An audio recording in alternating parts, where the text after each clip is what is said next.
ஒரு சிறிய கிராமத்தில் ராமு என்ற இளைஞன் வாழ்ந்தான். அவனுக்கு ஒரு நம்பிக்கையான நண்பன் இருந்தான். ஒரு கருப்பு நிற குட்டி நாய். அதன் பெயர் கருப்பு.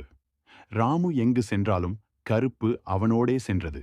வயலுக்கு வேலைக்கு போனாலும், மழையிலோ வெயிலிலோ இருந்தாலும் கருப்பு ஒருபோதும் அவனை விட்டு பிரியவில்லை. ஒரு நாள் ராமு வயலில் வேலை செய்து கொண்டிருந்தான்.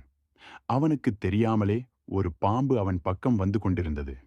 ஆனா கருப்பு அதை கவனித்தது. ஒரு நிமிஷமும் யோசிக்காம அந்த பாம்பின் மீது பாய்ந்தது. தன்னோட உயிரை பொருட்படுத்தாம பாம்புடன் போராடி ராமுவை காப்பாற்றியது. அந்த சண்டையில் கருப்பு காயமடைந்தது. ஆனா ராமுவுக்கு எந்த காயமும் வரவில்லை. அதை பார்த்த ராமுவின் கண்களில் கண்ணீர் வந்தது.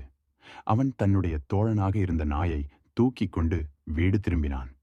கிராமத்தில் உள்ள எல்லாரும் அந்த நாயின் தைரியத்தையும் உண்மையான நட்பையும் பாராட்டினார்கள்.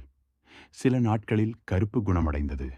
மீண்டும் ராமுவோடு விளையாட ஆரம்பித்தது.